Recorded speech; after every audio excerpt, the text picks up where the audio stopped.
What if the secret to understanding the deepest origins of your own voice wasn't hidden in ancient human history, but was echoing right now from the treetops of a Sumatran rainforest?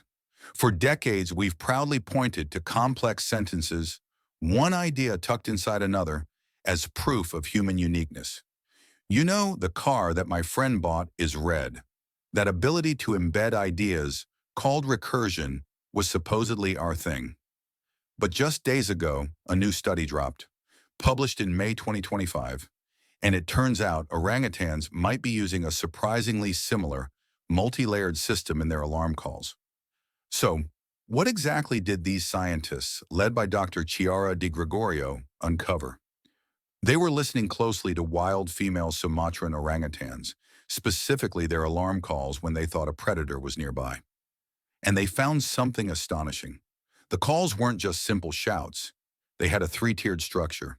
Think of it like this. Individual sounds or syllables would come in quick succession, forming little combinations. That's layer one. Then several of these combinations would group together into a larger bout with a consistent rhythm between them. That's layer two. And finally, multiple bouts would be strung into an even longer series of calls, again, with its own regular rhythm.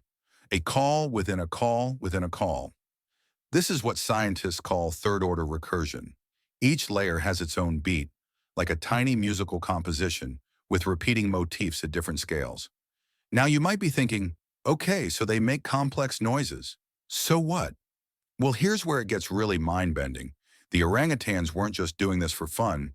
They actually changed the rhythm of these nested calls depending on the threat. When researchers showed them a model of a real predator, like a tiger, the female's alarm calls sped up.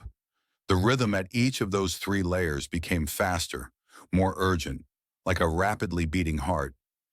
But when they saw something less convincing, like a brightly colored cloth meant to look like a predator, the calls were still there, but the rhythm was slower, more irregular, almost hesitant. This means they aren't just screaming instinctively. They're using this structured, recursive pattern to encode information about how serious the danger is. A rapid, steady beat means real danger right now. A slower, uneven beat means, this might not be a big deal. This is the first solid evidence of this kind of complex, recursive vocal pattern dynamically used in any non-human primate in the wild. So if this is happening, how did we miss it for so long? For decades, the prevailing idea was that recursion was the magic ingredient that made human language unique. Earlier studies on orangutan calls often looked at what types of calls they made or how many calls, but not at the subtle, rhythmic patterning hidden within those sequences. For example, a study back in 2013 found that orangutan alarm calls didn't seem to change much between different predators, which suggested their calls weren't very flexible. But they weren't looking for these nested rhythms. It took a different way of listening, looking for these self-similar timing patterns at multiple scales, to uncover this hidden complexity. It's like we were listening to a song but only counting the notes, not hearing the melody or the beat within the beat. And it's not just about complex sounds, it's about intentional control. Other recent research showed orangutan mothers sometimes delay their alarm calls until a predator has passed, presumably to avoid giving away their position. They're clearly thinking about how and when to communicate. Now, does this mean orangutans are about to start writing poetry or debating philosophy? Let's be clear. This orangutan grammar is not human language as we know it. The recursion we see in their calls is mainly rhythmic and structural. They're nesting rhythms within rhythms, like a beat-based syntax. Humans use recursion to embed phrases with new meanings. The dog that chased the cat that killed the rat. Each layer adds new information. Orangutans aren't adding new messages at each layer of their alarm call. The call is still an alarm, but they are using the structure to modify its urgency or context. So the similarity is in the nested structure, the ability to take a basic element and build complexity. The differences are huge. Human language can generate an infinite variety of messages. Orangutans, in this context, seem to have this fixed three-layer system for their alarms. Their system doesn't create new phrases with different meanings beyond alarm. You could say it's more like the prosody or music in human speech. How we use tone and rhythm to convey urgency or emotion rather than our complex grammar. But even that is a massive step up from what we thought they could do. So what does this all mean for the big story of language evolution?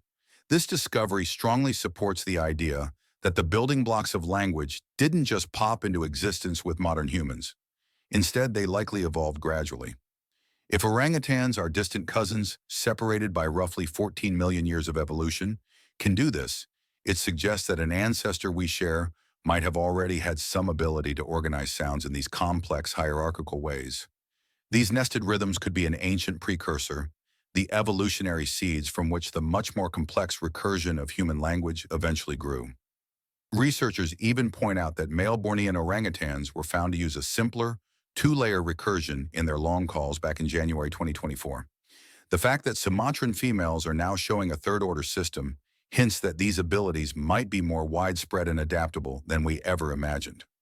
It makes you wonder, what other great apes have hidden recursive patterns in their calls that we just haven't learned to hear yet? This finding really blurs the lines, doesn't it? Recursion was long held up as one of the final fortresses of human uniqueness.